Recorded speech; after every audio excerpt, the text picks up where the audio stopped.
Last time on the animated arcade. So I'm really curious to see just how much cultural insensitivity this Deke cartoon is going to commit in the runtime.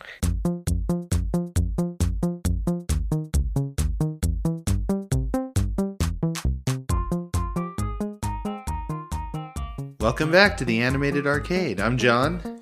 I'm Aaron, and if you're enjoying this episode, please make sure to like, comment, and subscribe. Yeah, we did that a bit late last time. And we're once again joined by Cole. That's right. We're still at his house. We figured that once again it would be a waste to go through all the effort for one episode. Yes. We could have done that over Skype. Well, I like these Mario episodes, so... That's the other thing. Just like before, he wanted to be in both a Mario episode and an episode with Inspector Gadget. A very distinct criteria, which I need for joining. So, unfortunately, we are out of Inspector Gadget episodes, Okay. so... Stop doing that. Well, unfortunately, we are out of Inspector Gadget episodes, so... So, if you want to join again, you're going to have to loosen up on your criteria. I suppose I will. Or start an Inspector Gadget podcast and invite us. Yeah.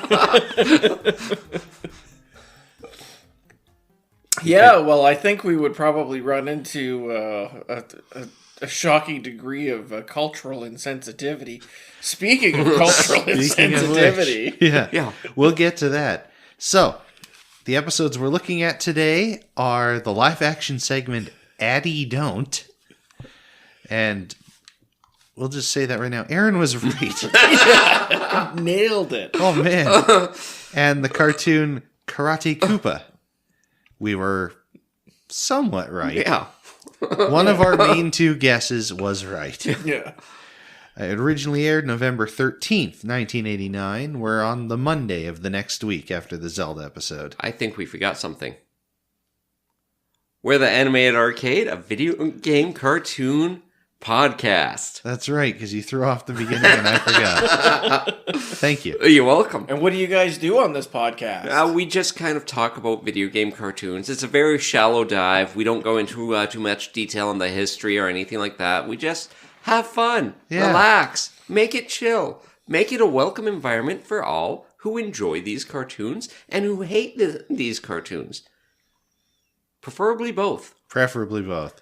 Because it sort of brings both of those out in us. Yeah. Especially this one. This show would be a lot better if we were a video game cartoon podcast where we watch, review, riff on, and share trivia about video game cartoons. But we don't do that. Yeah, since we're not, this is what we is. Yes. If you want to watch the episodes we're talking about today, it's legally available on the Wild Brain Superheroes YouTube channel. Amazon Prime. You can buy the DVDs, but modern pressings don't have the live-action segments. You can go to a garage sale and find an old DVD of it. Yeah, one of those really old DVDs with like 3 episodes per volume. Although I don't know if this one is on it. I wouldn't be surprised if it is. It's always the racist ones that end up on the DVDs. You ever notice that? I can't believe how racist Adee Don't was. Adee Don't was pretty bad too.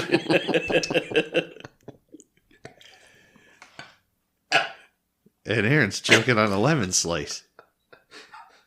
Someone has to. Yeah.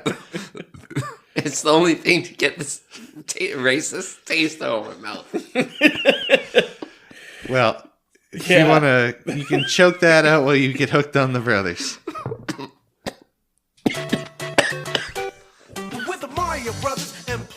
Game? Hey, Aaron, you should sing along using the accent from the cartoon. No. Brothers. Hooked on the brothers. Make sure you enunciate those R's. Yo. Oh. So, I was right. Let's all celebrate. Let's all have a shot of tequila. Oh. Yeah, it's only me hanging. Thank you. I'm still surprised we could reach all the way across the pool table for that. Yeah, me too. So, the Mario Brothers are getting ready to film a commercial. Yeah, I was right. You were right. I nailed it. It's like that old song. You were absolutely right. You were right all along. You were absolutely right, and I'm wrong. Yeah. Who sings that again? I have no idea. Huh? I'm pretty sure it's Adee Lee. Yeah. Oh, yeah. You're absolutely right. You've been right all along. You're absolutely not wrong.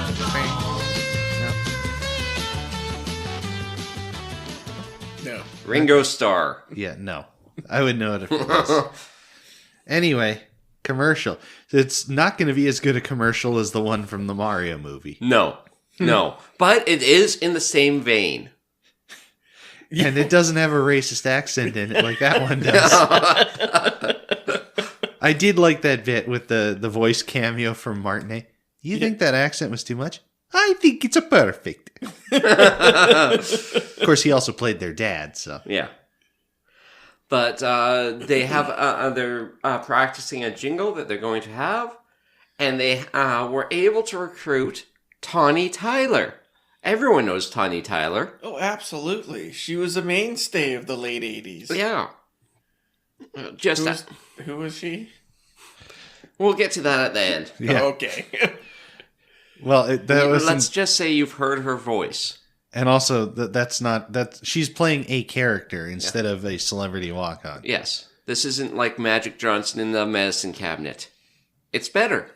Was that movie? And when you opened the VHS case, you could flip the paper around, and it looked like a medicine cabinet. And it came with a little plastic Magic Johnson and a key. What? That's That's Indian in the cupboard. That's the joke. Okay. You know, yeah. The videotape for, and I'm sorry to keep saying it, Indian in the cupboard. You could take the insert out of the case, flip it over, and it would be the wooden paneling of the cupboard. Oh. And it came with a plastic key and a little figure of, was it Little Bear? I don't know. Was the titular in the cupboard? You know, I have that on DVD. I should watch it. It's a pretty good movie. The special effects were very impressive. Yes. Yeah, it's compositing, but it was seamless. Yeah. Anyway, yeah, there was the gimmick, is it came with a little toy and the magic key, and you could turn the case into the cupboard. I think Mike had that. Anyway. Everyone can hear my ticking. Again. If it stops, I die. Also, that song was by Five Man Electrical Band. Just for anybody who's shouting that at their cell phones right now. I'm listening to it on a computer.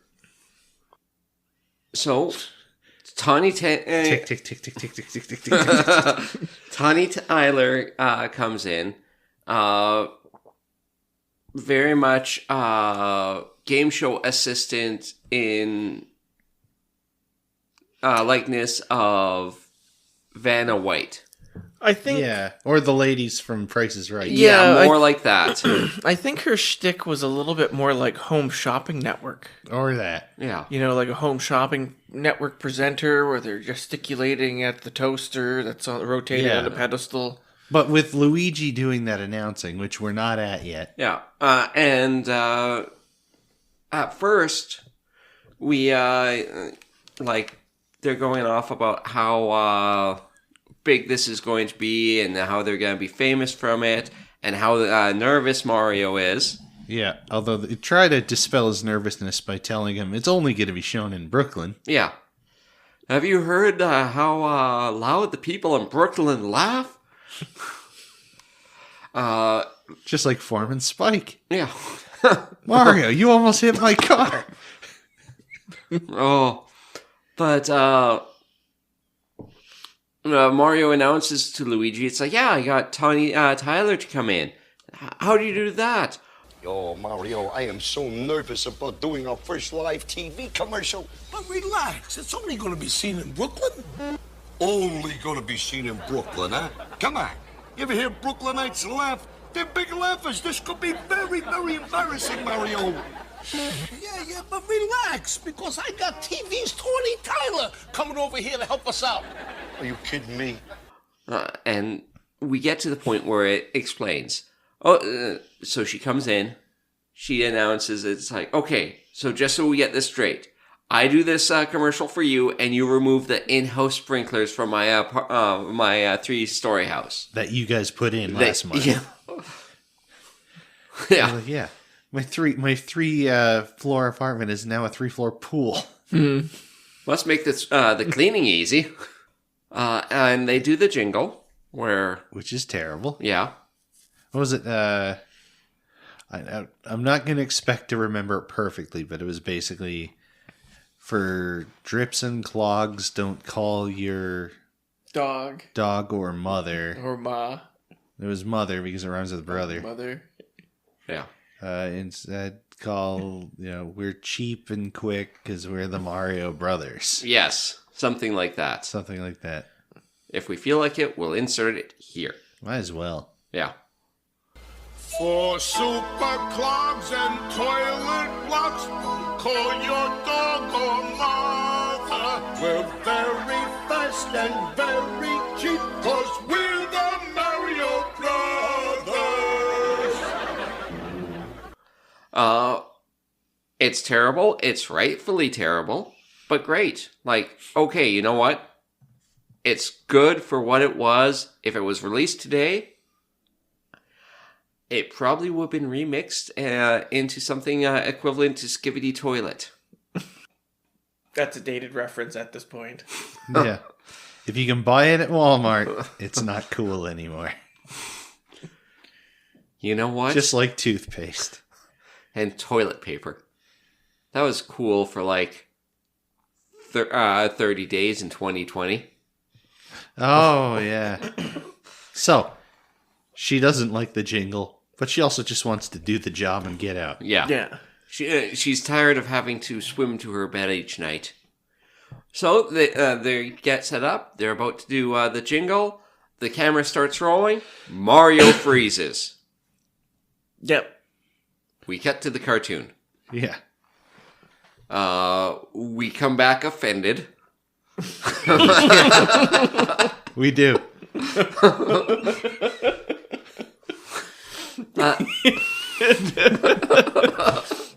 After that total whiplash, we come back to this innocent, well-meaning skit. Yeah. We come back. And Tawney is saying, "Oh yes, I've seen this before. It's stage fright, I think specifically she says camera fright. camera fright, Yeah, and she's gonna do her spin. spin, Her big- twirl. her twirl that will help out." And they start announcing the different things in the apartment, and it's the first one was the sofa, made with real artificial. Corinthian Ratigator. leather. Yeah. So that's why we haven't seen the Ratigator. Even though it's artificial, so is the Ratigator. Oh, where's Edison then? Oh no. I can't remember what the middle thing was, but I remember the third thing was a broken ceramic cat without a tail. Oh, but the middle thing was a dozen dead artificial flowers. So, if you ever thought that you had a brown thumb, just remember, the Mario Brothers killed artificial flowers. And then the third one, like you said... It was a cat figurine with a broken tail that also seconded as a pinky ring. So she tried it on as a pinky ring. And I thought it was going to go way worse with, chick. Yeah. And then it was their biggest turquoise bowl hat combination. Yeah, it was a pith helmet. Yeah. And Mario starts waking up, gets hit in the head with with a pipe. Yeah. Yeah. Where did the pipe come from? I blinked. Stage left. Yeah. Okay. It probably the furnace. It It's always the furnace. Yeah. And then a treasure map fell out. Yeah. It bonks him in the head, and it shakes him out of his daze. And then the camera starts rolling again, and he freezes right back up again. But our guest guest spot, her appearance, is she has a solution. And After we watched these clips from The Legend of Zelda, and we watched it on YouTube, so we didn't get the pleasure. Yeah, the YouTube version cuts the clips out. This is where I'd put the clips from the next Zelda episode. If I had one. But let's see. If I had to guess, based on what I know of the next episode of Zelda, which I think is... Underworld Connections. Again. Again. Hang on, let me check. The hell with it. Anyway, we'll see it next time, but we didn't see it this time. No, we did not. So they come back and they do one of the old bits from Whose Line Is It Anyway? Yeah, where the Tawney Tyler goes behind Mario. I love how we're on a full name basis with Tawney Tyler. Yeah, of course. Madame Tyler says she has an idea as the clock is counting down for the camera to start. Oh, yeah. And there is a PA announcer Yeah. saying this stuff. You know, like... Rolling in 15 seconds. God, 5. That is the most 4, esoteric reference 3, that ever existed. 2, 1. Oh, I should hit play. You should. As long as you hit record. But Tawney, who is a Tyler, ends up going, it's like, no, you still do the thing, I'll work Mario. So she does the whole, moves his arms, gets everything. No, she doesn't move his arms. His arms are down. She sticks her arms out from under his and does the miming motion with her arms. Yeah. And she sings Mario's parts. Yeah. Does she sing Mario's parts, or is it just Luigi that... She harmonizes with him a couple times. Okay. I missed that. And then they take the bow, and Mario stays bowed. Yeah, revealing her as the one who was doing the gestures and the singing the whole time. Yeah. Which apparently is very embarrassing. Apparently they film these commercials live. Yeah.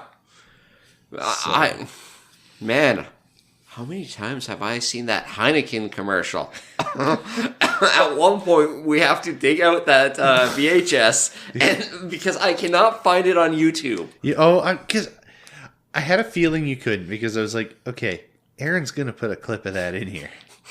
I spent way more time than I should have on that, and not enough time censoring. So it's lost media, except for my copy of the Voyager finale. Yes. Better hold it hostage. Yeah. Do you want a $5 footlong? That was $1998. But yeah, so anyway, she's embarrassed. That's where it ends. They do the Mario. Yeah. And we learn that the actress's name actually is... That is a very good question. Her name is Melanie Chartoff. All right, and we'll get back to her in a sec, but how did we like this one? I thoroughly enjoyed it. Really? Please elucidate us as to how you thoroughly enjoyed this one. I thought that it was for the concept. It was done in a way that I wasn't expecting it for. I'll give you that. It follows such a disjointed through line that you couldn't quite predict it. Except for the parts that you predicted. Yeah, I know exactly why he liked it. It was because he called it. Yeah. It's like he called a turd in the toilet and just gave himself big ups for being right. Yeah, I enjoyed it because I was right. That is... Where was that smug superiority when you were right about Karate Koopa? I can't be smug about that because it's offensive. Yeah. Right from the very first you don't want to line. be associated with that episode of the animated series in any way whatsoever. Yeah, well, we'll get to that. We've got a lot to say. Yeah. But yeah, I A man with a lot to say and a lot to show. Okay, that is the second most esoteric reference you can make to this podcast. Oh. Hey, at least I got on that show. No. So, yeah, again, you couldn't predict what was going to happen next because it didn't make any goddamn sense. Except for me. Except for you. You know why? Because I had my tray table up and my seat back in the full prime upright position. I had the... All right, and it's upright position. I don't know what an up prime position is. Anyway, so, what did you think of it, Cole? Of the live action segment? Yeah, because every time we try to describe it, we jeez. devolve into references. Oh man, this one was scraping the bottom. I think it just had. It was a weak premise that didn't really have much for like humorous potential, and it really played out that way. Yeah, it kind of. I think. How did they get to where they got? It was really relying on you finding Mario stricken in fear super hilarious, and I did. And if you didn't find that super hilarious, you weren't going to find much about this episode very funny. I found it barely titter-worthy. Yeah. I would say middle third. No. For me, no. It's I think it's in the bottom third. There's nothing offensively bad about it, but I just find the pieces don't fit together. Okay. The guest star does well. Yes. Mm-hmm. She's playing it straight in that Mario live action segment kind of way. Not, Magic Johnson reading cue cards against a wall or A fake Cher. Fake and Cher. her Yeah. Poochie. and her Poochie. Like there's certain And her elements Poochie's that returned. worked out. There's certain elements that worked out good, like the really intentionally bad jingle, yeah. and then, That's what got it for me. Yeah. That is why I... and then like when her and Luigi freak out because they can't get like the camera's counting down, and I think that's what caused Mario to get bonked in the head was their little freak out. Maybe. Again, I looked away for just a minute and I missed part of the build-up.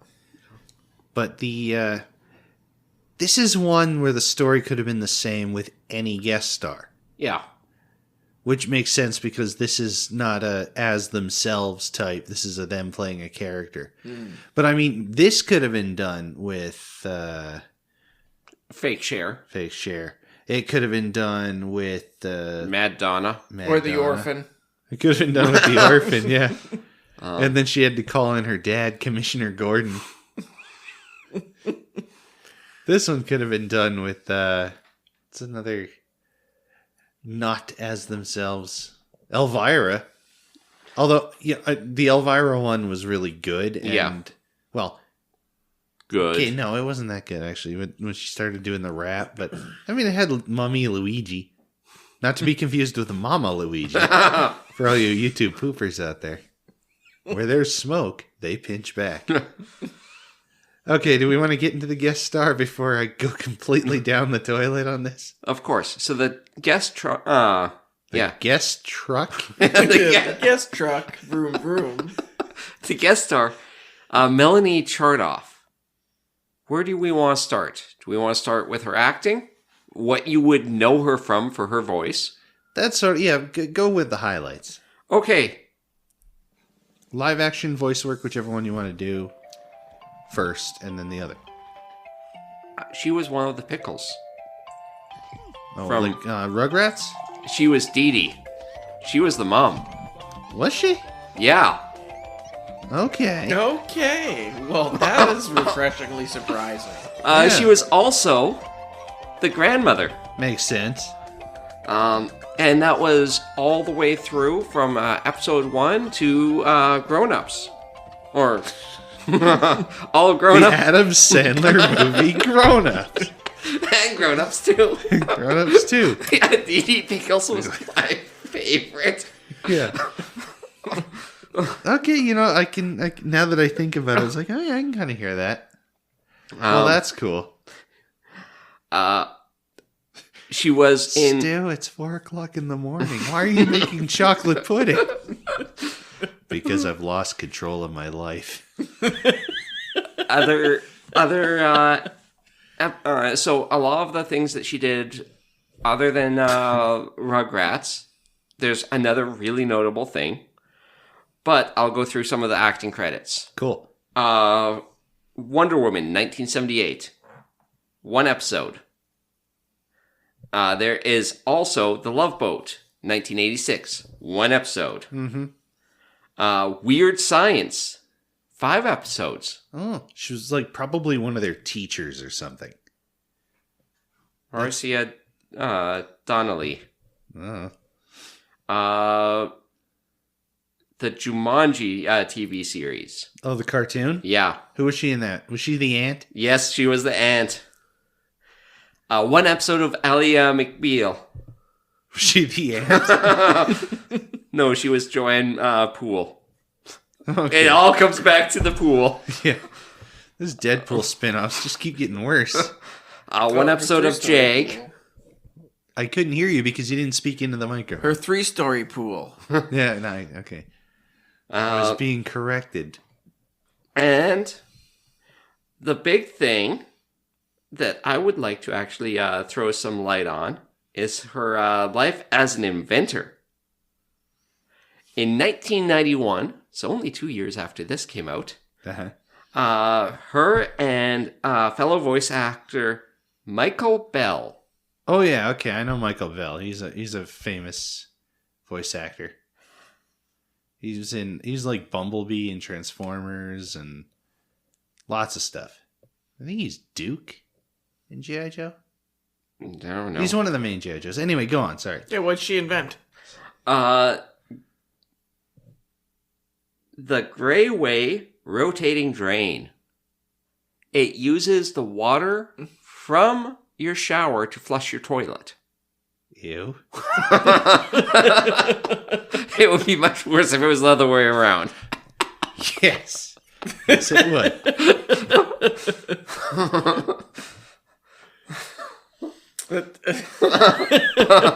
My shower or your shower?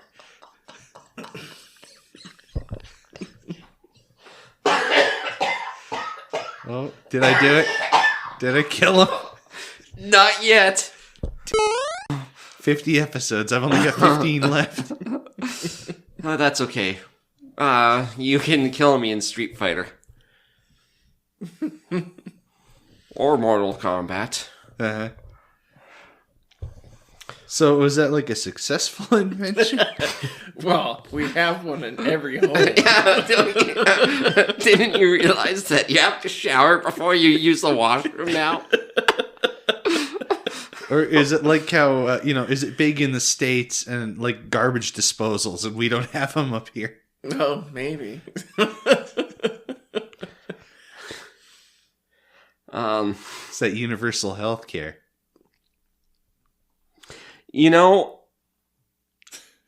Dead silence. There's not... You can't really buy it now, so... it's just one of those things. Well, here's the thing.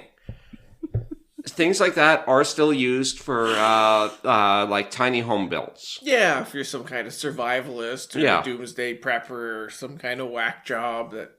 And homesteaders and... So there is a niche market that would use it. Misanthropic recluses that like to mail bombs to the government. You gotta save on them water bills. Yeah. Those who end up using rainwater as their main water source. If you're going to be flushing it away, you might as well get as many uses out of it as possible. Yeah, you want that water to be real funky by the time you're done with it. Let's see. It starts off at would you start off at the shower or at the laundry? I would start off at the shower.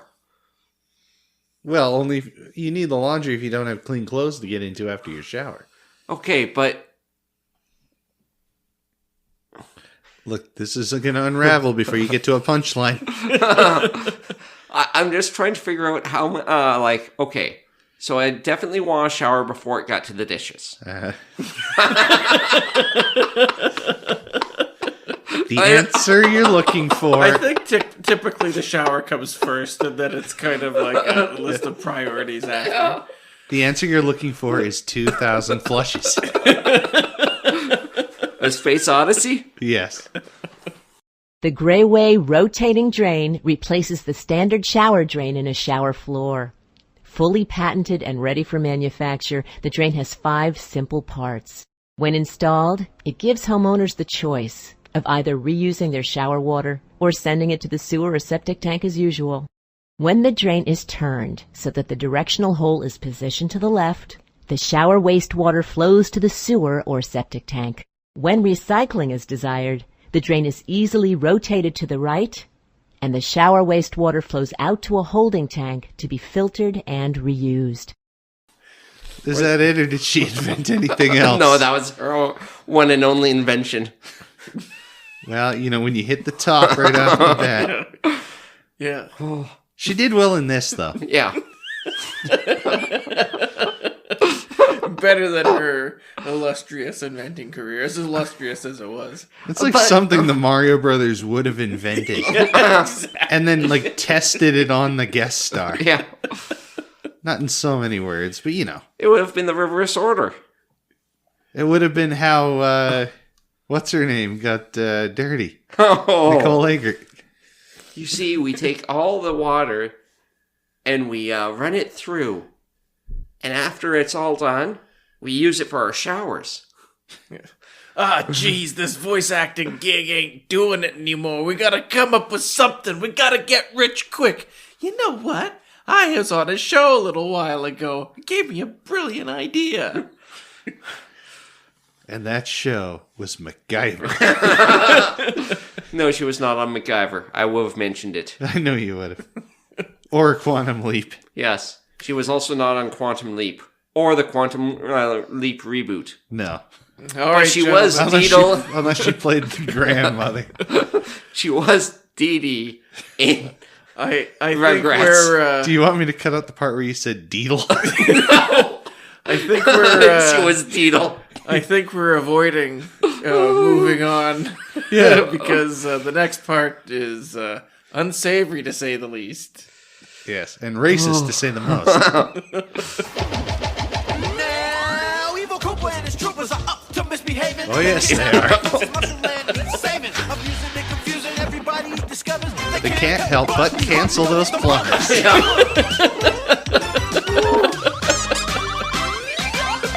Welcome back to the city of Sayonara. Yeah, once again, the Oriental city of Sayonara. I apologize. This is how we... this is worse than Godzilla. Koopzilla. It is and it isn't. There's, believe it or not, I think there's actually a little more nuance to this one. Okay, there's a lot of good references, but Yeah. when you cover a piece of art in manure, it's still covered. Well, anyway, this is to talk about at the end. So let's get into the story first. Yeah. So, as Aaron very subtly alluded to, the Mario Brothers and the Princess and Toad are in, quote, the Oriental city of Sayonara, which they were in Koopzilla. But it doesn't look like that. It looks like a Japanese fishing village from out of a Kung Fu movie. Mm-hmm. We'll get back to that. So time travel or just different district of Sayonara? Well, I think, didn't I say I think they're in the suburbs? Yeah.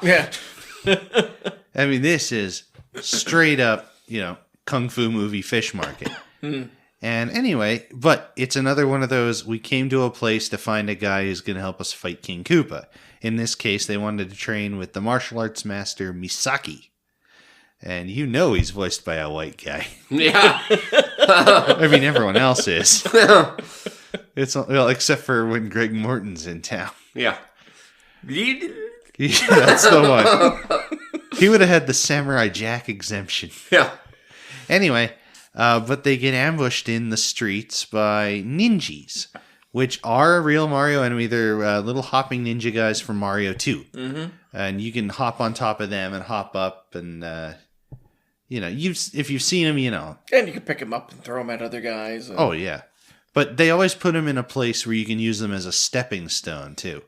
Except for those two that actually run at you and, It's like when there's the Hammer Brother that runs towards you instead of staying put. Anyway, and they're getting their butts kicked. And by them, we mean the Mario brothers. Yeah, Mario and Luigi. They're the only ones. They tried to fight first. Yeah. And then Koopa shows up. Karate Koopa. And, he is white. He is that. Surprisingly, very white. He's done up, painted up, kind of like a Japanese ancient painting of a shogun. He's like pale white in lots of places. All of his spikes and claws are highlighted black or red. It's a weird mix of a painting and kabuki theater makeup.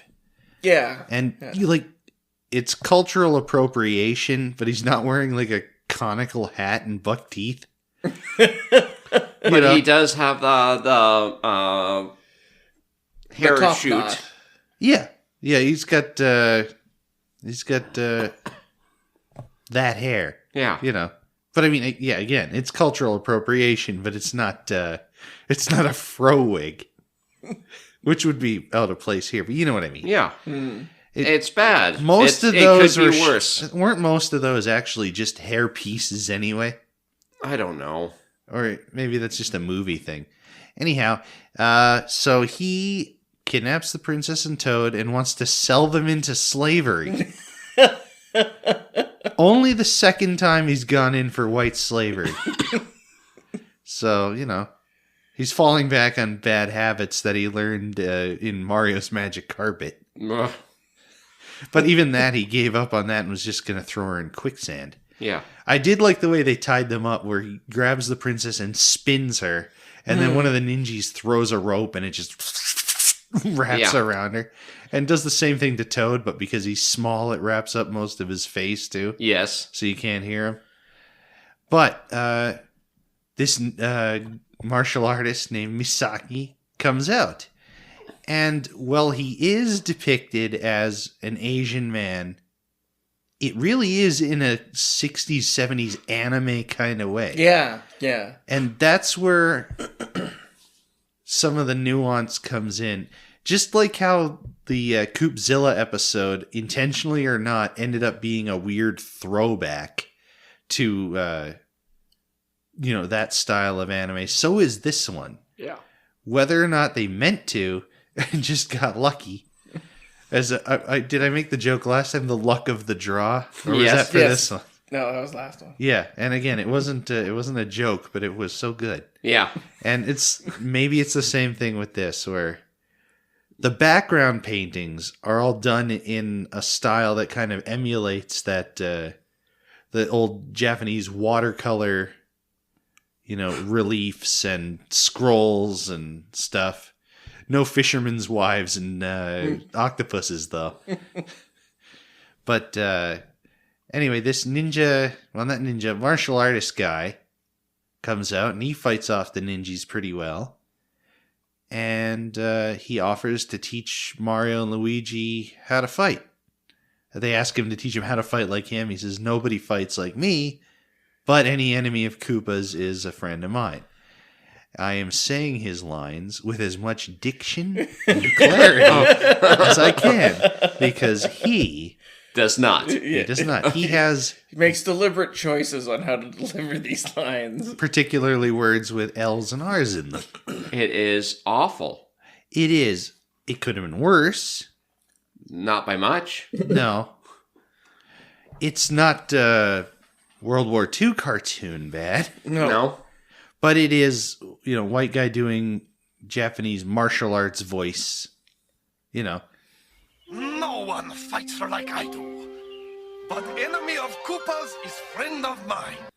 And that, again, it's part of the throwback, but that doesn't make it right. No. Real. But you know, it makes it Inspector Gadget. And the form of martial arts, it's Plumb Fu. Eventually, once he realizes they're not going to learn the real martial arts, but that they are good at, they are plumbers, and they're good at it, because... Good at it. I think we need to... Oh, the training consisted of literally one animation each. And then the rest off screen. Yeah. Basically, he tested them with basic Plumb Fu tests. They both passed perfectly.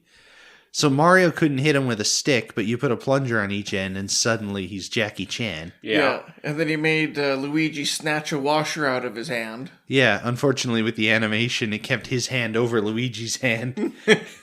And I think even the washer stayed there, but then Luigi had it. Yeah. That's real Plumb Fu. Yeah.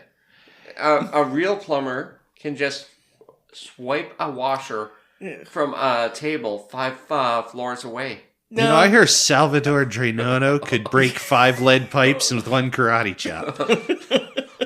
Because when the going gets tough, the plumbing gets tough, the tough get plumbing. Yeah. Why would I need to snatch that washer out of your hand? I got 6 in my pocket. Yeah. That's Plumb Fu. That is. Stacking the deck. I like the way that they actually varied up Luigi's martial arts outfit. Yeah. Instead of a hat, he had a headband and a big jut of hair sticking out the front. Yeah, it's you don't see the Marios without their hats on too often, but they do follow the style sheet pretty well, except that they have black hair instead of brown. Yeah. And yeah, I mean Luigi's hair is exaggerated, but yeah, he's got it in a headband, and Mario's just got his hat. They're both wearing white gi, basically. Yeah. Except for one frame. Yeah, we'll get to that. But they're wearing belts in their colors too. Yeah. And they have their Mickey Mouse gloves. Except those also disappear sporadically. Yeah. But they pass Misaki's test. They complete his training off screen. Yep. And Misaki's going to lead them up to Koopa's pagoda palace. Yes. That kind of looks like a grimacing, smiling face. Yes, with water that's not running. Yeah. It's a beautiful watercolor painting of the Japanese palace on the hill, including the beautifully white brushed rapids of this waterfall that is not moving.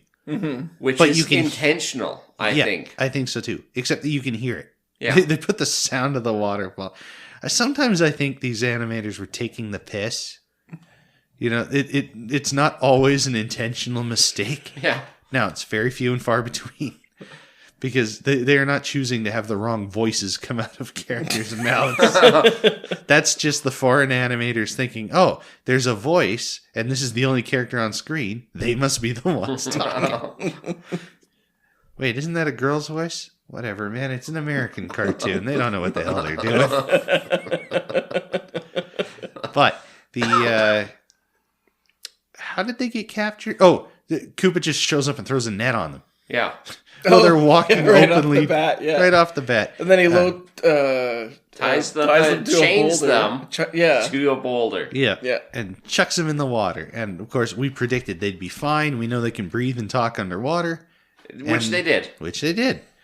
And Misaki tries karate chopping his chains. It doesn't work. He says they're karate proof. Let's discuss the water that they were thrown into. When they land in the top there, it looks like the that famous painting of the wave. I think it was the one about the tsunami that took out the Mongolians or whatever. Yeah. Which I think I joked, it looks like the background from E Honda's bathroom. Yeah. In Street Fighter. Yeah. And that's good point. I did forget about that one. And yeah, they're down there, they're tied to this boulder. It's karate proof, and then Mario pulls a hacksaw out from his sleeve. Yeah. And says, but it's not Plumb Fu proof. Yeah, exactly. That's Plumb Fu. Yeah, and then starts cutting it. And I think for a few frames, like, the stuff in the middle of the saw gets its colors all messed up, but Yeah. whatever. It also, the whole thing had that water warping effect over Yes. them. Which clearly complicated the process of animating so much that the bubbles that were coming out of their mouth would just freeze in place. Yeah, and that was pretty great. There was lots of stagnant bubbles. Yeah. I remember my stagnant bubbles. Yeah. It was awful. So they get out, and but they realize they're being chased by trouters. Again with the trouters. But there's nobody to tell us that they're man-eating trouters in their own dream sequence. How would you cook a trouter? Knowing that Cole is an avid fisherman. Weird sidetrack, but I'm going with it. Oh, I'd probably do it poached with herbs, butter, and lemon. Just on the barbecue for probably 20 minutes. And John? I don't know. I've never cooked trout, personally. What? Yeah, that makes sense. Yeah. So anyway, they just like the last time they had to outswim trouters in the moat of a castle, they find a water inlet pipe or whatever the hell it is. With like a little bamboo mesh that goes around. I think the whole thing was constructed out of bamboo. It was, but you couldn't tell until the close-up, because I was about to say something about, like, why does that pipe have a bamboo grate? But it turns out, the whole thing was bound bamboo, so that was all right. Yeah. And they swim up that and then emerge through the floor. Oh, and we had to make the joke, not only could they breathe underwater, but when they were outrunning the trouters, they could pant and breathe heavily underwater. And it was like an okay, first they start punching the shit out of these fish. And then they outswim them once they realize there's too many of them. They can't cook them all. That's right. You're only allowed to the sucker punch like 6 fish per day in Alberta. Yeah. But in the Oriental city of Sayonara, it's 7. Oh, nice. Nice. So they come up through the floor and they're in like a funhouse maze of the paper paneling. Yeah. Not quite. They're just outside. Are they? They were just outside, and their weapons were right next to it. Right, Oh, yeah. just on the grass from where they were captured. Which we didn't specify specifically. That's redundant. Mario has a bow staff with plunger ends on each end, and Luigi has nunchucks that are made out of something, I don't know what. I thought they were supposed to be wrenches, but badly done. Yeah, or maybe I had something. It's gone. PVC pipes. Or little bits of lead pipe or whatever. Not PVC, but actual pipe. Anyway, it was something, but it wasn't clearly communicated. You know you shouldn't use lead pipes for plumbing anymore? Yes. Lead pipes have only ever been useful for working people over. They storm in the castle, and the ninjas start coming out from the woodwork, and that's when the cover song starts. Yeah. And when we were watching the episode without the cover song, we knew instantly where the song would be, and we figured it would be better with the song. And we were right. But only just. Just barely. That was, like John said, it was probably one of the worst covers of Kung Fu Fighting ever committed to recording. Yeah. So it was a cover of Kung Fu Fighting by Carl Douglas. It's a pretty lousy cover, but it still fits the scene. Mm-hmm. And we'll put a bit of that right here. Special thanks, as always, to the Super Mario Bros. Super HQ channel on YouTube. Link in the description below for the cover song. Plumb Fu! Everybody was Kung Fu fighting. Those cats were fast just like me. In fact, it was a little bit frightening. But they fought with expert timing. They were funky Chinamen from funky Chinatown. They were chopping him up. They were chopping him down. It's an ancient Chinese art, and everybody knew their part.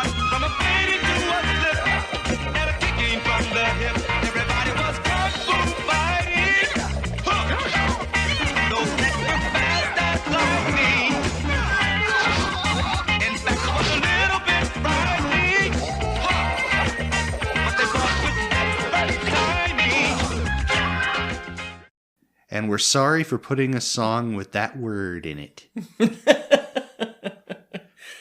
Hardly the most egregious thing that happened in this episode. It's true. You know, I am sorry that this is the last cover song. Yeah, we'll get back to that. But the So while they're fighting all the ninjas, it cuts to Yeah. Karate Koopa at a slave auction. yeah, well, it's Koopa, a Koopa Troopa, Triclide, and you see the back of Mouser, and they're all painted up as well, white face, and they do say, the auction's going to begin soon, and he says, "Drink your Koopa Cola." Koopa Cola. And then he obviously pours sake out of a bottle into one of those little sipping saucers that you drink sake out of. It wasn't the color of cola. Yeah, it was pink. No, it was like blue. White. What? It was Is this- whitish blue.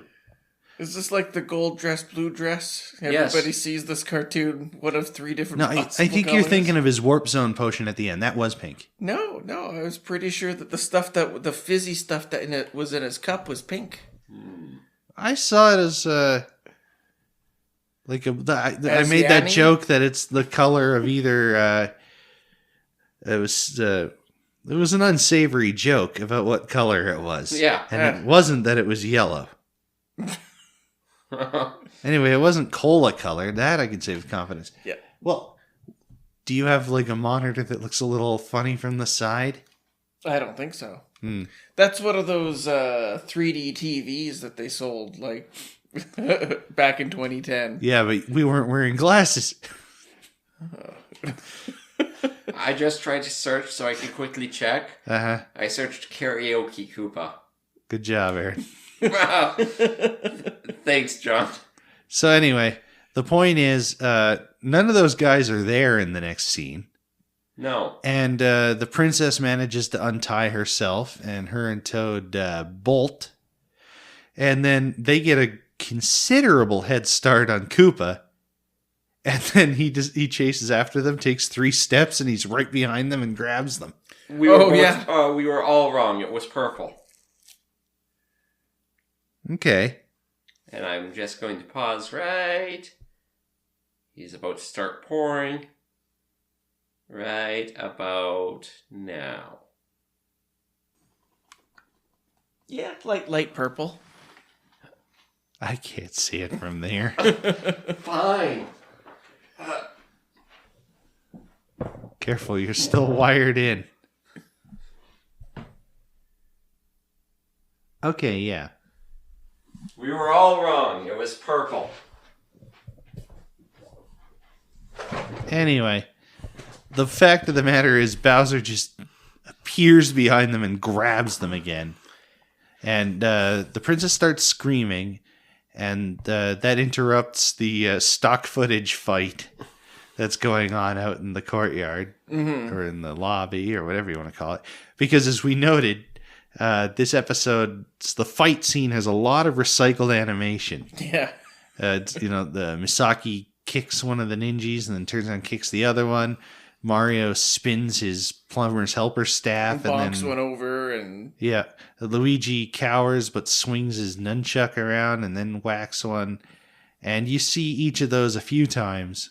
But again, that's almost like a deliberate homage to fight scenes in cheap fighting anime of the day. But at the same time, yeah, it if this could just cartoon be wasn't so constantly guilty If of it- reusing Exactly. animations, you could see it that way, but if it wasn't the Mario cartoon, we could almost think it was on purpose, Right. Or that it's not a bug, it's a feature. But Okay. in this, just because of the context of the episode, it actually kind of worked, and not in that Mortal Kombat: The Legend Begins kind of way. yeah. That's a deep pull, but Well, Mario breaks off from the fight to go after Koopa, and Koopa pulls out nunchucks. yeah, which I guess they looked regular, except they were like pure metal colored instead Yeah. of. Orangey red or something. Yeah. But they were one solid piece, and they were like octagonal lengthwise. But he just it's one of the few episodes where Mario and King Koopa have a proper kind of fight scene. Yeah, they actually go at it. Yeah. And of course, neither of these guys are going to use their newfound fighting prowess again. Ever. Because supposedly King Koopa is a black belt karate master, and Mario's a Plumb Fu master. And they just kind of swing their weapons at each other. But there's a good bit. Koopa wraps his nunchuck around Mario's staff and hoists him up. And tosses him. And tosses him because he's still little. Yep. He's not super yet. No. And then,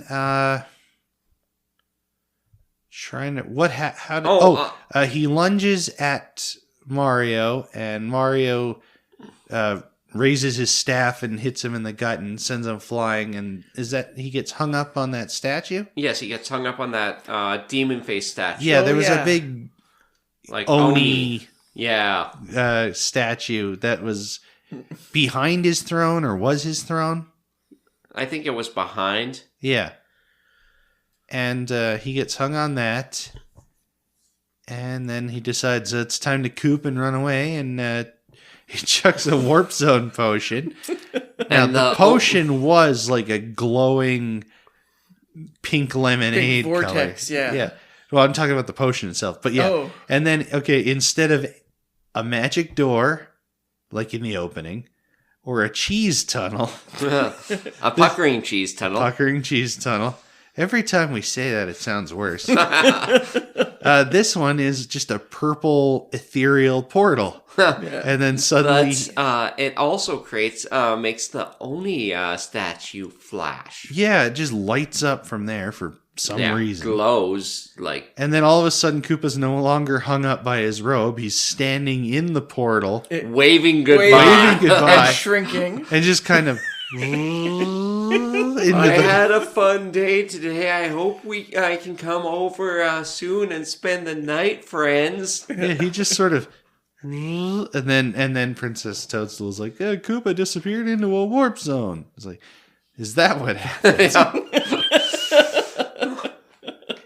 And they go back to the dojo with Misaki, who awards them black belts in Plumb Fu. They're eating a supper, and Mario has opened up his gi. Yeah, because he had eaten so much that his belly... he grew 3 sizes that day. Anymore. And this is the most protracted shirtless scene Mario's had in this show. You want to see what peak performance looks like? Yeah. This is what peak performance looks like. You may not like it. You really may not like it. And then Luigi gets his belt tied on by Misaki, but Mario can't because he's fat. Yep, that's the joke. That's the joke, and he asks, hey, what about 2 black belts? And then Toad says, yeah, 1 for eating.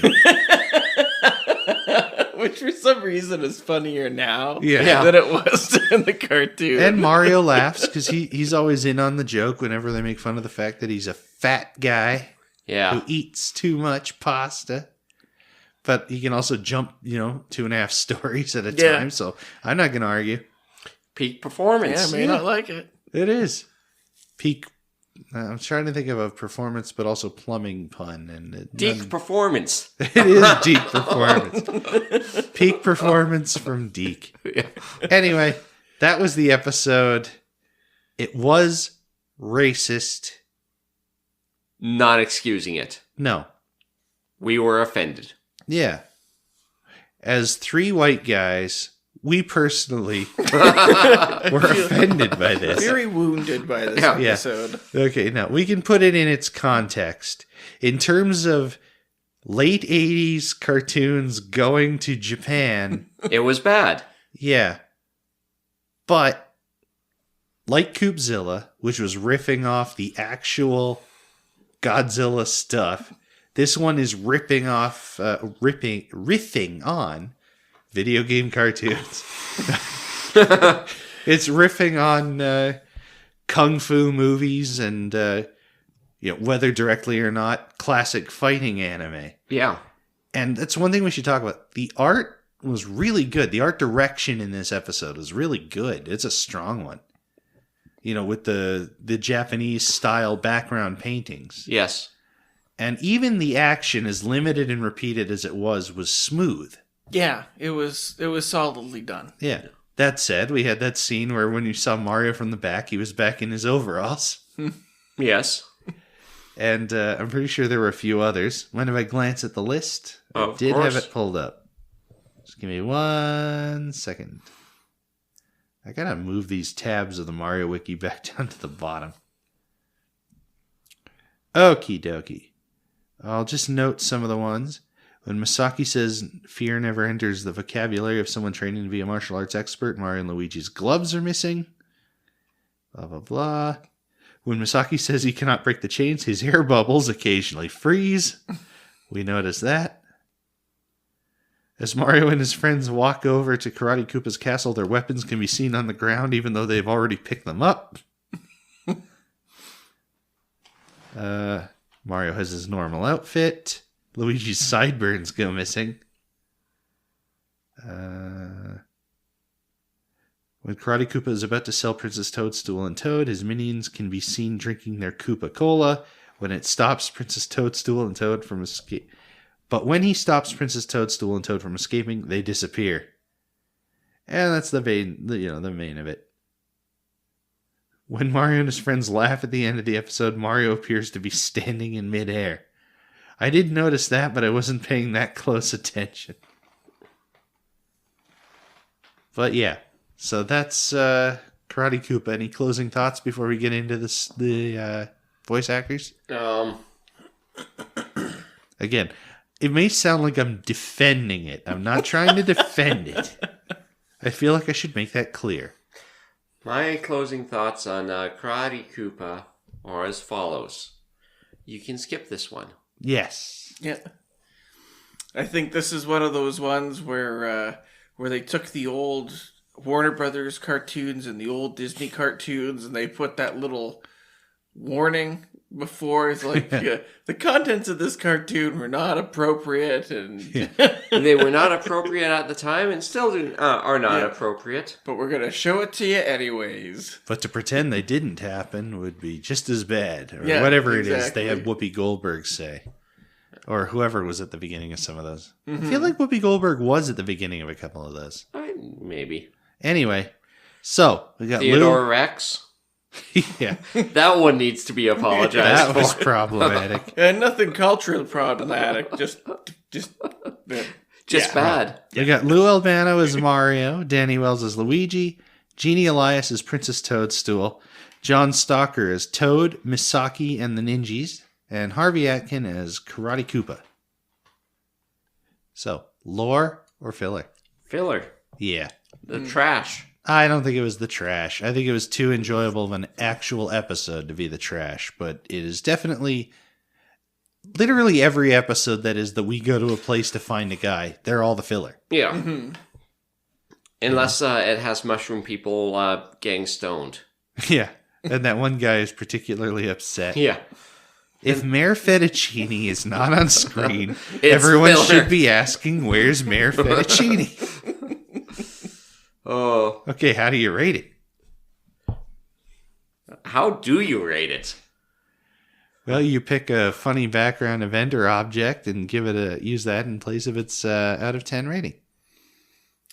I give it 3 Koopa Colas, 3 liters of Koopa Cola out of 10. Okay. Oh. I give it a 2.5 black belts for eating. I give it a 2.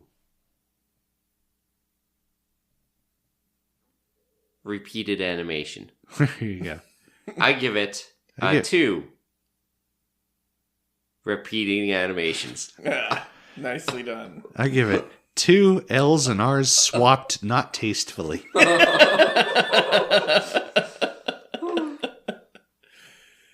All right, if you want to reach out to the show, you can send us an email at theanimatedarcade@gmail.com. You can find us on Facebook, Instagram, TikTok, Blue Sky, at The Animated Arcade, and Twitter X at Animated Arcade. And you can leave a comment on the YouTube version of this episode or on Spotify. You can also send us off email with a voice clip or Facebook us message us with a voice clip if you want your voice to be on this episode. Don't Facebook message us. Do every other version of this before that. Yeah. Because everyone who's ever Facebook messaged us has been asking if we want their help promoting our podcast, and their name didn't have enough vowels in it. Or we have also gotten one spam email that we have never read about using AI to promote this podcast. Oh, man. It's always the AI with these people. And I personally like being organic. I like my organic connections, like this handshake.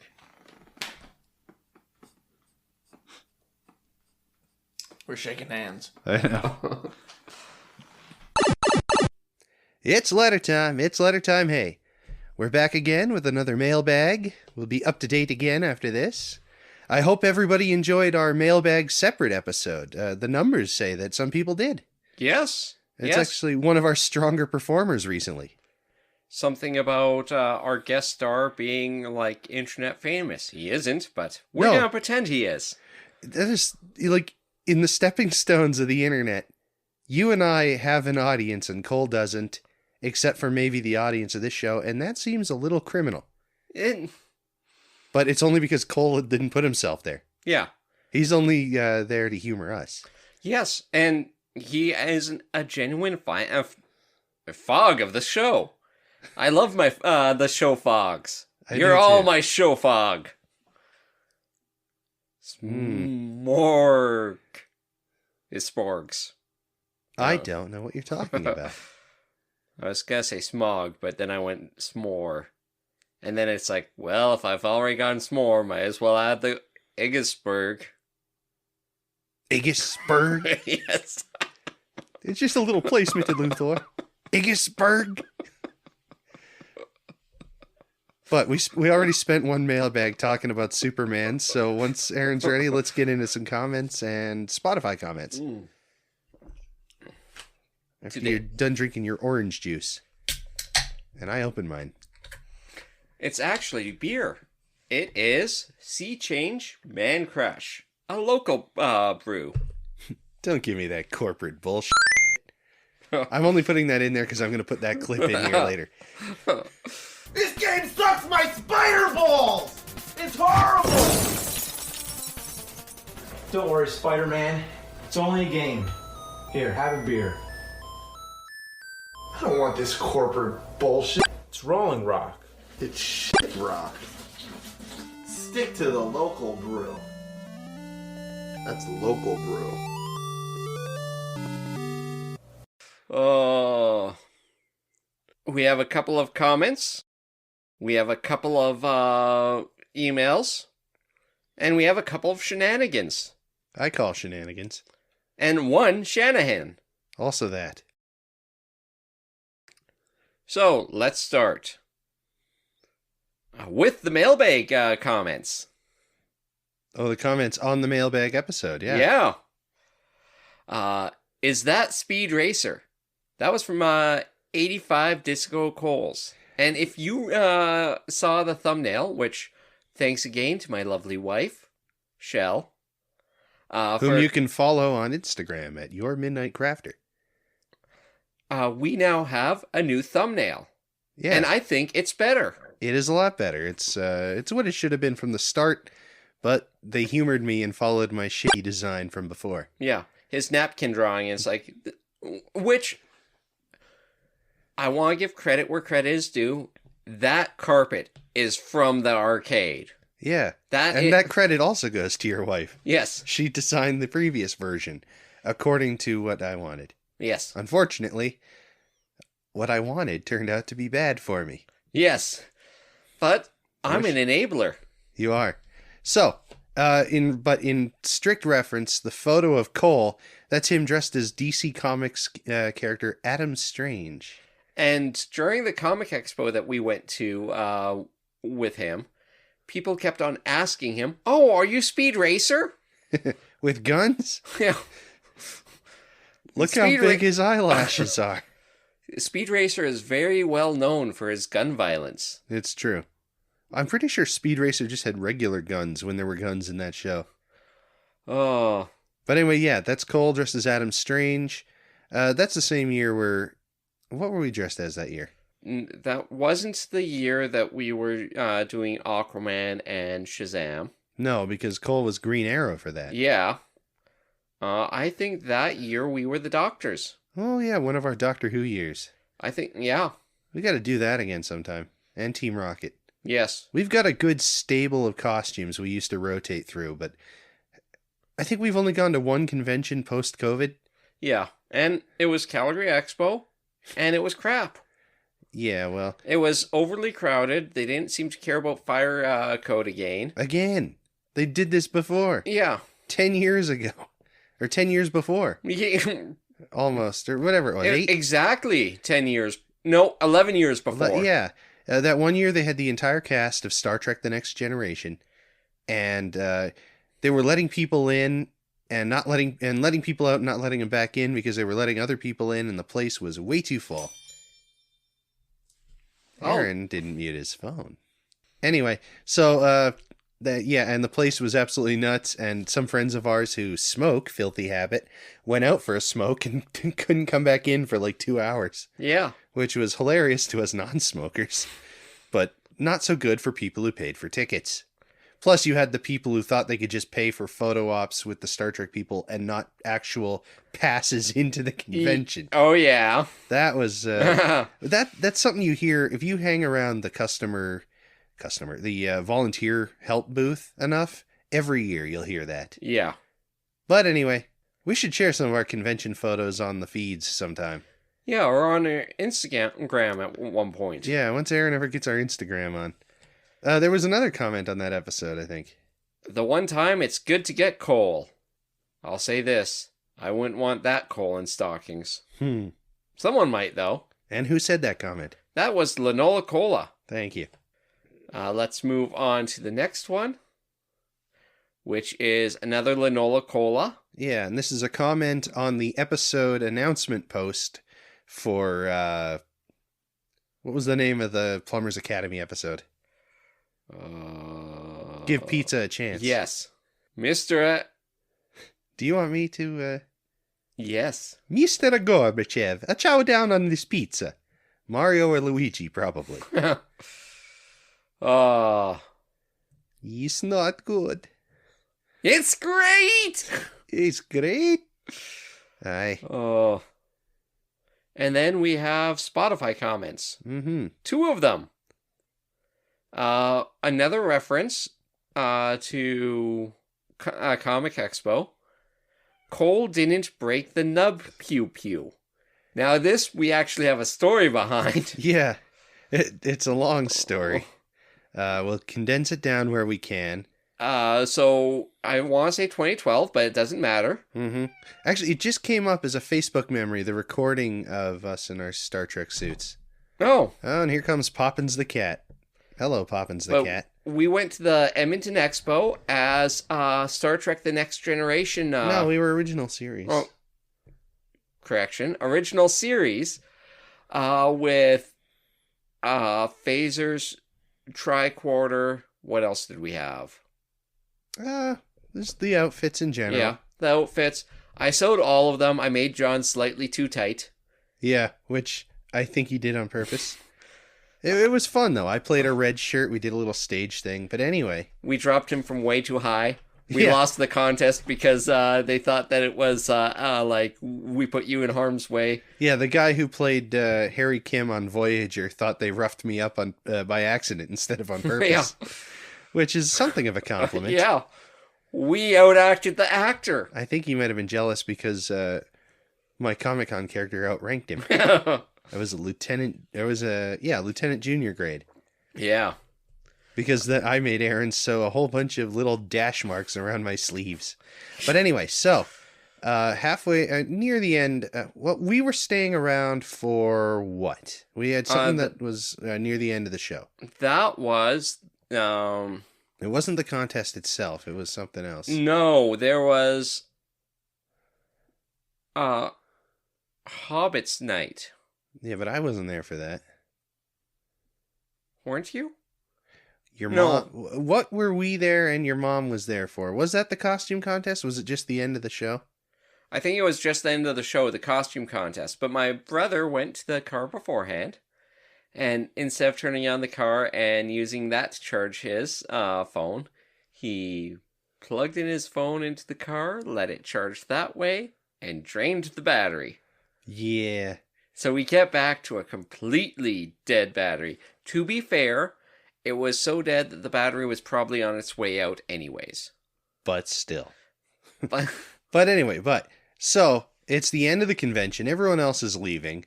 And here's 4 or 5 guys in Star Trek suits and Aaron's mom, bless her heart. She was a good sport. And she waited. She wasn't coming with us in that car, but she waited around while we were waiting for, let's say, AMA. Or AAA for the American friends. Aye. And we had to wait a while. But the phasers that we had... Yeah, okay. So Star Trek people who buy like the toy props and crap used to be a company, Diamond Select. They made all this stuff. And our phasers, they're phaser pistols from the original series. And so you got the little hand phaser, and that's where all the batteries are. And then it goes into the pistol grip, and there's just a little plastic thing on that pushes the button on the underside to make the sounds and everything. And there's a little plastic nub that holds the Type 1 into the Type 2 handle. And on all of ours, except Cole's, that nub was broken away pretty quickly. Like, some of it out of the box. Yeah, it was just a bit of a design flaw. It's one of those things that was like on a spring hinge. You would push down a little button and it would like retract and you could pull the mini phaser off of the top. Yeah. It didn't really matter. They sit in pretty snug, which is probably why the things were breaking. We all... the first one, which broke, was mine. Yes. And I used Velcro to keep it in. Yeah, because we had Velcro on hand to stick them to the sides of our pants like they did in later seasons of the show, instead of those weird leather tan belts. And anyway, yeah, by the end of it, Cole's was the only nub, unbroken, and we were all delirious, and we started singing Cole Didn't Break the Nub, Pew Pew. But... doing a little dance. We missed the rave. Was that after? That was during. Yeah, because while we're waiting around, a rave that had been in the same convention center let out. Well, it went in and... It went in and let out in the time we were waiting for AAA to show up. And it looked like a hell of a rave. It's they were all going in wearing white clothes, and they all had like squirt guns full of dye or paint or something. Yeah. Iridescent paint. And so they all come out, Neon. It looked like a lot of fun. Yeah. And I think that's when we started dancing. Yeah. Or singing, and Cole was dancing. Oh. And, yeah.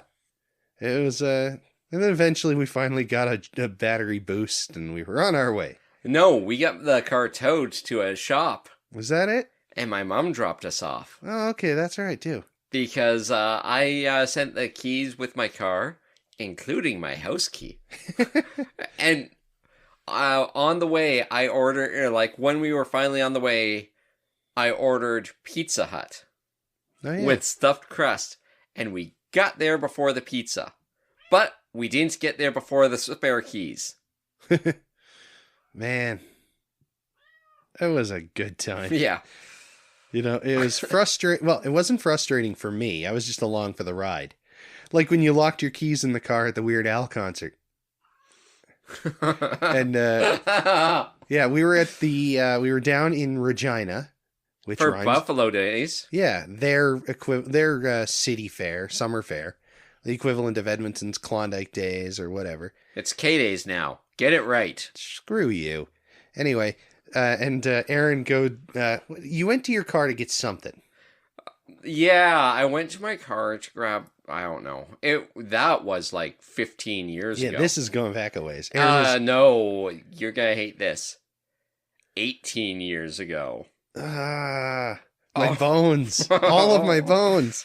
Anyway, so Aaron goes to the car, and then did you realize you'd locked your keys in while you were there? Yes. So you came back to tell us that you'd called AMA and you had to go back and wait at your car for them to jimmy your door open. Yeah. And he missed the opening act, which was a cover song group called Wonderland, as in One Hit Wonder. Yeah. They were fine, but he did make it back in time for Weird Al. And that was the best concert of my life. That was a good one. The fact that there was an extended Albuquerque, Oh, yeah. and this is some of the concert magic that you want. Like, not production magic, like legit magic, where it had that perfect light rain the entire time. Yeah, it was an outdoor concert. Yes. He was at like a pavilion thing. We spent the entire day trying to find out where it was. Yeah, we were using the cartoonish fairgrounds map to try and find it. And we definitely went into some buildings we were not supposed to be wandering around into. Yeah. But What are you kids up to? Trying to find Weird Al? I don't think anyone ever actually stopped us. We managed to just stay out of sight. Yeah. But it could have gone, it would have been just, hey, we were looking for the can, man. Yeah. Anyway, so that's the story of Cole Didn't Break the Nub, plus our Weird Al concert story, which is a good story. Yeah. And now you all had to hear it. Okay, there was another comment from Cole. You have a returning guest? That must mean the next mailbag was a manageable 10 minutes, and episode 50 is a high-energy romp with personality and humor in spades. Actually, yes. He was right on the second part. This mailbag, I'm pretty sure we're already over that 10-minute mark. Yeah, but he's talking about the mailbag that was its own standalone 50-minute episode. Because, again, we recorded the mailbag that stood on its own before recording episodes 50 and 51. Yes. And yeah, so he knew how long that one was. But that was a good one anyway. Okay, is that it for comments? That is it for comments. Now it's time for ML. Yeah. All right, we got 2 letters, both from Dr. Derp. Hitch in the Works / The Treasure of the Sierra Brooklyn, or That Wizard Should Do Something About That Speech Impediment, Shunny. Oh, yeah, that was about Burt Raccoon with Old Man Whistle. Okay, now that you've heard the comparison, do you see what I mean? Yes. It's Burt Raccoon, but with, oh, dear, you like popsicles? That kind of thing. Yes.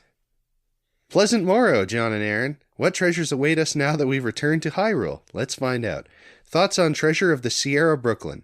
This is a deceptively great hook for a rapper, with both a time-tested premise and Inspector Gadget for good measure. As fun as it was previously to see the Mario's play of Gadget in surgical setting, seeing Gadget play off the environment of Mario Bros. Plumbing is far more satisfying. A top-tier guest star playing in a top-tier environment is always welcome. Perhaps it ends on a sort of anticlimax, but it works very well. Thoughts on Hitch in the Works. After getting roasted the last time we were in Hyrule, I suppose I owe you some explanation for what I'm looking for in a Zelda cartoon and on what curve I'm rating these. Every Zelda episode seems to inherently have better animation, pacing, and mood than the Mario cartoons. This is a fact. Furthermore, what's exclusive to Zelda is its fantasy setting and the chemistry between Link and Zelda. Ergo, the episodes I favor most are the ones that make the most of the chemistry and the setting. The gold standard remains the White Knight, but I'll have to think over whether Stinging a Stinging, he wrote that, truly meets that standard, or if recency bias has influenced my preference for it over Doppelganger, which, to be fair, does check off most of my expectations for a Zelda cartoon. Yeah, it's mostly just light teasing. I personally find Stinging a Stinger, we found it kind of lame, but it wasn't bad. No. But, just ranking the Zelda episodes around for myself, it's on the weaker end. Yes. All this to say, Hitch in the Works starts promising, only to nosedive once Gopher the Wizard shows up. If this were a Mario cartoon, it would easily be the top 3, but the Zelda grading curve demands more. Yes, it does. Or at least something more specific to the Hyrule setting. In any case, there isn't much here that's particularly impressive. The hook of Link trying to impress Zelda by fighting robot moblins only to backfire is itself a solid hook, but Ganon's plot feels more like something Bowser would do than Ganon. In fact, Bowser has done it in the comics. There's still some decent action with some recognizable foes and sound effects, but the music is exceptional as always, but this easily lands in my bottom 3 Zelda tunes alongside Cold Spells and That Sinking Feeling. Yeah, we put it at number 2 from bottom, I think. Yeah. Just above Cold Spells. Favorite moment. Link sneaking around with his fishing pole is delightfully moody, and unfortunately the best part of the Zelda tune. Agreed. Yeah, I rewatched it when I was cutting together that short, and, it actually is trying to build some suspense. Yeah. Yeah. Yeah. Unintentional foreshadowing. Go for the Wizard does resemble a later Zelda character, but it's geek to me, to whom specifically he resembles. Perhaps that guy in Tears of the Kingdom in Hateno Village. His mech certainly looks like something out of Tears of the Kingdom. Also, as alluded to before, the aforementioned Mario comic was presumably published long after this aired, as it featured the Koopalings and Wizard Koopas a la Mario World, 22 to date. Updated top 5, the Zelda cartoon was a dud, but the rapper is my favorite on the show to date, a welcome return for Inspector Gadget, and it slots nicely on my Yop 10 between the Unzappables and the Great Gold Coin Rush. 2 solid choices. Question of the week. What's an obscure treasure in your household that you love telling other people about? For me, it would be my Wind Waker HD-themed Wii U gamepad. We got a lot of training ahead of us before we meet again, but I'll see you both soon. Okay, as for the comic, the Nintendo Comic System comics, if that's the one you're thinking of, they ran a little bit after this show. But the Mario ones ran the longest. There was only like 4 issues of Zelda, 1 issue of Metroid, and a lot of them were like 2 or 3 stories in one book besides the Mario comics, if that's the one you're thinking of. Okay, so as to the question of the week, what's an obscure treasure in your household you love telling people the tale about?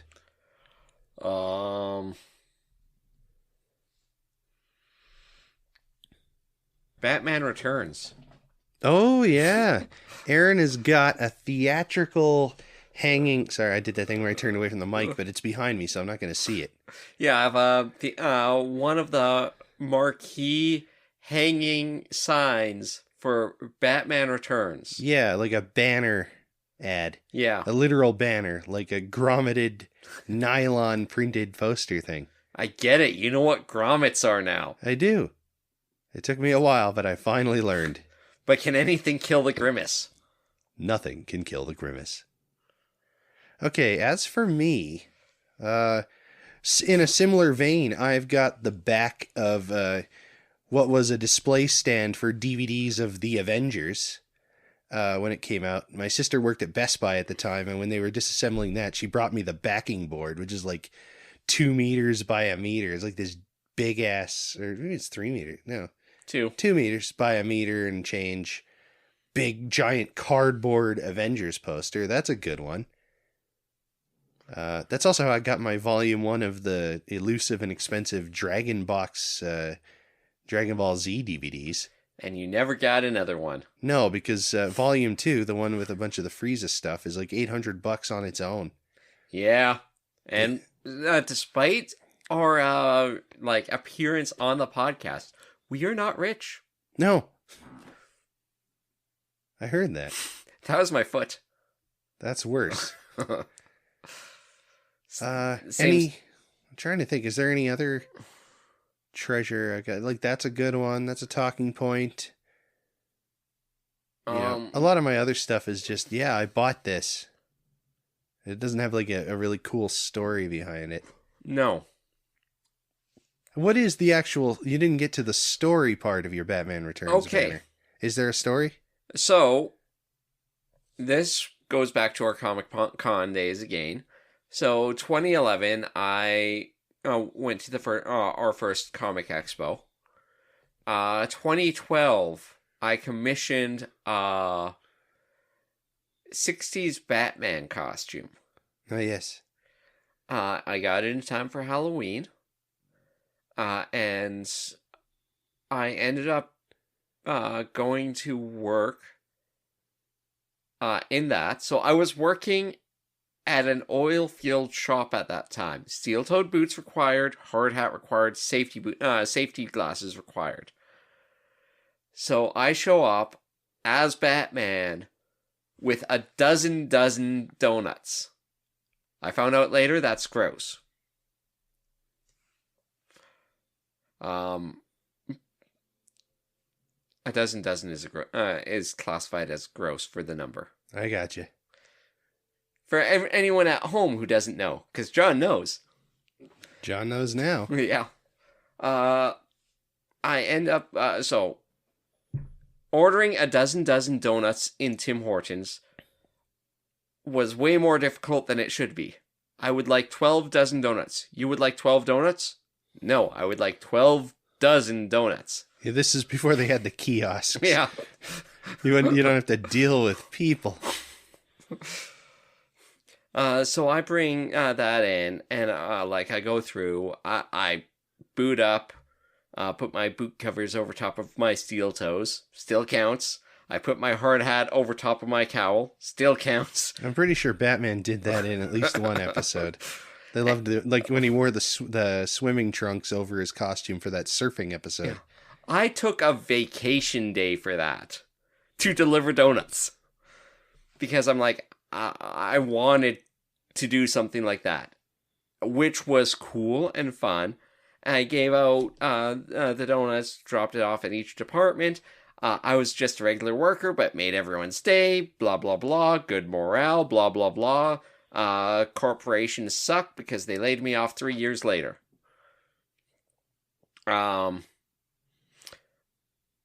The next week, one of the specialist workers who dealt with measure well drilling technology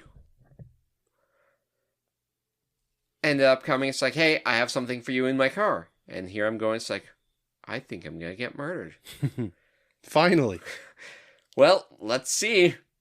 And he hands me this rolled up poster. And he's like, I think you deserve this more than me. It's like, is this what you're going to wrap my body in when you throw me in the ditch? I wish. Oh, that is my request. John, once you kill me, wrap my body in that, please. You got it. Damn, that's a very interesting story. Yeah. Now I'm trying to think, do I have one that has like that kind of hoops to jump through sort of story? I don't think so. I know I went through a few hoops to get my Blu-ray copy of Batman Forever. But that's a story for another day. And we got another letter to get through. That was a vindictive one. Karate Koopa / Adee Don't, or Rich Corinthian Imitation Radiator Leather. Hey, John and Aaron. Time to return to Sayonara. Fingers crossed our return trip is smooth. Thoughts on Adee Don't? Should I recognize Tawney Tyler? No? Good. It's a shame the Mario Brothers don't have the same knack for television commercials as their animated selves. Perhaps we should blame it on the fact that their theme song has yet to be canonically written by the fat dudes from Bad Rap. In any case, the rapper reminds me of the commercial they attempted to film. A little cringy and a lot of dud. Then again, the commercial didn't have Rich Corinthian Imitation Radiator Leather and a bonk on the head. That's something. Actually, you know what? I think this commercial is a lot better with Tawney Tyler in it anyway. Thoughts on Karate Koopa? I must have too much Peacemaker on the brain. I get the cultural illusion Karate Koopa's garb is meant to evoke, Kabuki theater if I'm not mistaken, but all I can think of is White Dragon, and that's all I need to bring up about him tonight. Credit where it's due, the show is now 2 for 2 regarding premises that could have easily wound up really racist, but didn't. Citation needed. Perhaps it's the overseas animators doing the heavy lifting, but the aesthetic remains quite pleasant and evocative of classic anime. True. The voice acting on Miyazaki's part is probably the cringiest part, True. and yet it seems irrelevant, both given how exceptional the tune is otherwise, and the lower expectations I have for this era of American television. It's certainly better than what Inspector Gadget was doing around the same time. A comparison we definitely made. I think the best thing I can say about this cartoon is that it doesn't feel too far off from something we'd see in officially licensed Mario media of the modern day, such as the Illumination movie or the Mario and Luigi games, right down to Peach attempting a quick getaway instead of perpetually playing damsel in distress. Even the obligatory kung fu fighting needle drop feels like something from an Illumination movie, unless I'm just crossing my hairs with that DreamWorks film about the peach that can't be an apple or an orange, just a peach. Even the obligatory Koopa escape sequence seems to go the extra mile with a truly otherworldly portal rather than a mere door, or a cheese tunnel. Something about that sound effect seems kind of familiar, but I can't put my finger on it. Zelda? I'll have to double check. It's been a while since I watched that, but if it seems notable, I'll put it in here. Favorite joke? That is what I call plum luck. It would be a top-tier pun if it wasn't being spoken in that accent. Honorable mention, of course, to rich Corinthian imitation Radicator leather. Unintentional foreshadowing. Did I mention all the classical Japanese imagery in Super Mario Odyssey when talking about Koopzilla? Yes? Well, how about the Marios punching and jabbing as if they were in Super Smash Bros.? I know I brought up that sound effect, so 84 to date. Updated top 5? You know what? This is my favorite Mario cartoon since Toad Warrior and my second favorite Super Show tune after The White Knight. I think it's that great. I did like it. Of course, I spent a lot of my time defending it, apparently. Question of the week. Imagine a Mario cartoon that wasn't just lampooning a film, but a director's distinct style. Me, I'm feeling an Inception-inspired romp where Koopa is dressed like different Batman villain in every layer of the dream. I'm going all ape at the thought of next week's episode. See you then. Okay, so a Mario cartoon that's imitating a directorial style rather than a single work. George Lucas. I'll make the same 3 episodes over and over again. You see, Luigi, it's like poetry. It rhymes. Tarantino and just make it overly gory? And everybody's barefoot? Yeah. Hey, do you remember that, it was like early days YouTube, the fight scene from Kill Bill with the girl in the schoolgirl outfit, and it was done with all that Mario 2 music and sound effects? I do now. I wonder if that's still out there.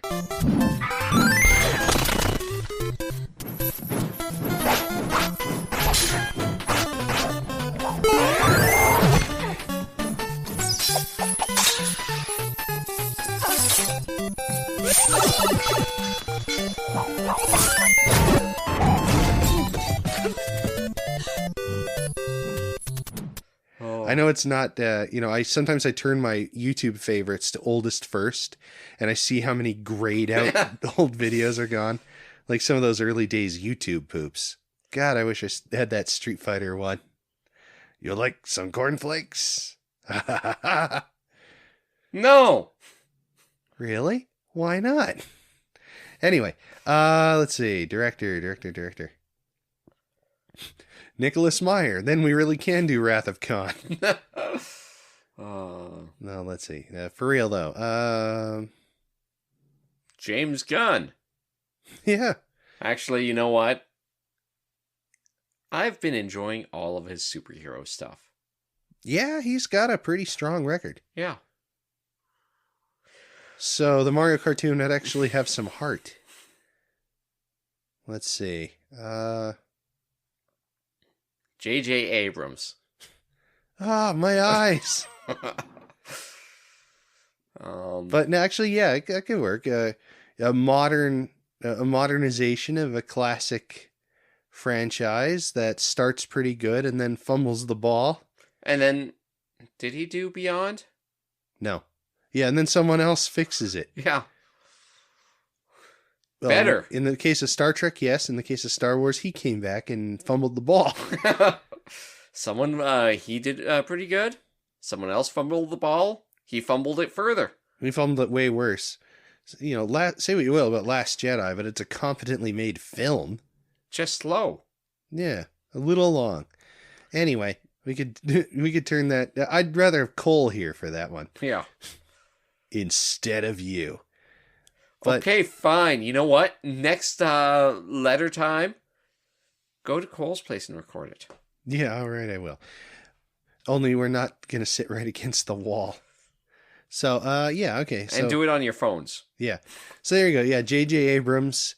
Everything will be slick and sleek, and the characters will be funny, if a little shallow. And Who would you Beastie Boys. Who would you have cast as Mario? Captain Lou Albano. Fair. I'm talking about making Super Show episodes that are like an Abrams thing. So every single episode's cover song is Beastie Boys. Oh. I don't know, Mario. I think we're dealing with a case of sabotage. That's the only Beastie Boys I know. Yeah. It was in that Futurama episode, too.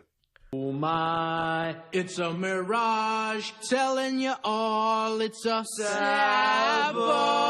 sabotage. Oh.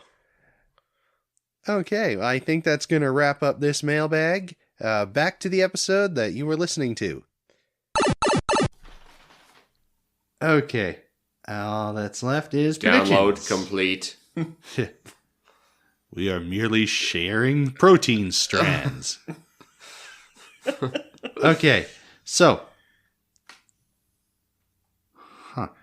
The live action segment next time is Chippy Chipmunks. Um, Well, they are a Deke stablemate, as we discovered a few episodes ago. The Chippendale Dancers? Yeah. Chippy Chipmunks. Yeah, I think it is going to be like an Alvin and the Chipmunks parody. This is the live action. I know, and that's the thing that's getting me is like, do they find in the sewer chipmunks? You're thinking like sock puppet kind of? I'm thinking Edison's putting in some extra work. Andy Hayward came by and caught him slacking again, so. Oh. Andy Hayward cracks the whip. I know, right? Or he'll edge you out of your own company. The long way around. Chipmunks. That sounds like, like how there was Eagle Scouts, and when you were a kid around here, you were enrolled into Beavers. Mm-hmm. I'm thinking it might be something along those lines, merit badges, Yeah. going on camping, doing that kind of thing. I think you're closer. But you guys didn't believe me with Adee Don't. No, you're going to ride this wave all the way to Sayonara. Well, I wouldn't put it past them to do the chipmunk voice, where they speed stuff up to make them sound like Alvin and the Chipmunks. It's very possible. Roger Bagdasarian doesn't have the copyright on that, as long as you don't sing. Yeah. Okay, and the cartoon is Mario of the Apes. This is the origin of the origin of species. Mm-hmm. We're going to the Galapagos Islands. Well, it's like, okay, so we did cave people, so I'm guessing Tarzan. I think that actually is Tarzan of the Apes. I think that's the title of one of the original Tarzan stories. I don't know. I get the feeling that it's gonna be a take on the Planet of the Apes. Like it's Sees a statue of Koopa blown up. They really did it. Damn you all to Brooklyn. Okay, so we've got you think Origin of Species. You're thinking Planet of the Apes. Planet of the Apes. I'm thinking Tarzan. So I guess we'll find out which of us is up a tree next time. Because I'm John. I'm Aaron. I'm Disco Cole. And the airwaves Our waves. So until next time, everybody, Do the Mario.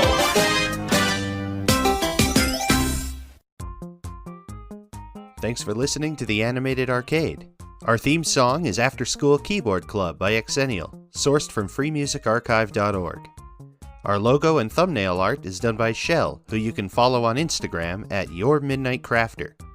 The cover songs from the Mario-themed episodes are sourced from the Super Mario Bros. Super HQ channel on YouTube.